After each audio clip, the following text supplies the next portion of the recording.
২০০২ সালে বেত্রাগড়ে বড় মুদিপাড়ায় প্রতিষ্ঠা হয় বেত্রাগড় শিশু শিক্ষা কেন্দ্র।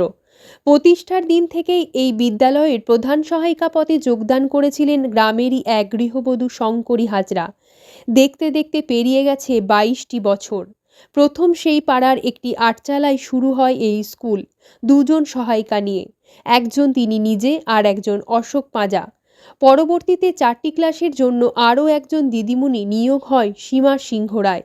সেই আটচালা ঘিরে একটি স্টোররুমের মতো ঘর করে দীর্ঘদিন চলতে থাকে স্কুল। কিন্তু তিনি এই গ্রামের মানুষ, আবার প্রধান সহায়িকা। সর্বদাই তিনি চেষ্টা করতে থাকেন একটি স্কুল বাড়ি করতেই হবে এই পাড়ার ছেলে মেয়েদের জন্য, কারণ প্রাইমারি স্কুল এখান থেকে প্রায় 1 কিলোমিটার। অবশেষে রাজি করালেন তারই আত্মীয় ভাসুর লক্ষ্মীনারায়ণ চক্রবর্তীকে।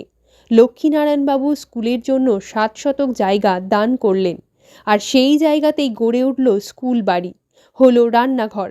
সরকারি সহযোগিতায় এবং তার নিরবিচ্ছিন্ন চেষ্টায় ভালোই চলতে লাগলো স্কুল। পিছিয়ে পড়া এলাকার ছাত্রছাত্রীরা পেতে থাকলো শিক্ষার আলো।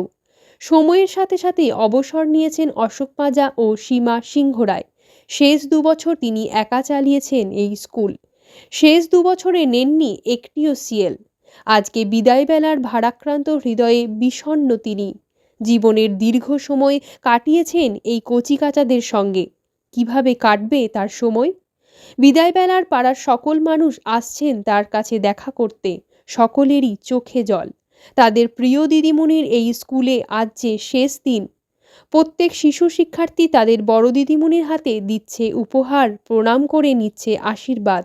প্রাক্তন ছাত্রছাত্রীরা সকলেই হাজির তাদের প্রিয় দিদিমণির আজকের এই বিদায়ের দিনে।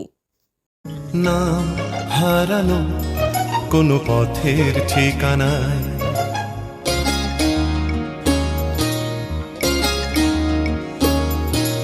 নাম হারানো কোনো পথের ঠিকানায়, আজ ঘুম ভাঙাতে কে যে ডাকে ইশারায়, তাই রাতের শেষে রোদ্দুর এসে আমায় নিয়ে যায়। না হারানো কোনো পথের ঠিকানায়, আজ ঘুম ভাঙাতে কে যে ডাকে ইশারায়, তাই রাতের শেষে রোদ্দুর এসে আমায় নিয়ে যায়। না হারানো কোনো পথের ঠিকানায়, আজ ঘুম ভাঙাতে কে যে ডাকে ইশারায়।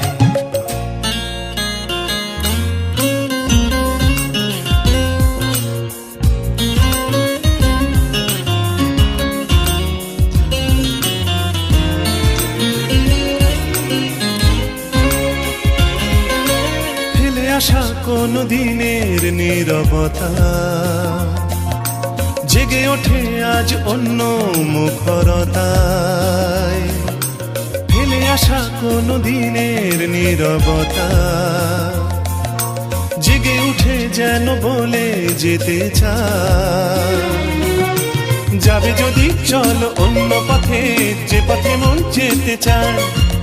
বেঁধে নিও কান অন্য সুরে, স্বপনে আবেশে ভেসে যেতে যেতে না হারানো কোনো পথের ঠিকানায়, আজ ঘুম ভাঙাতে কে যে ডাকে ইশারায়।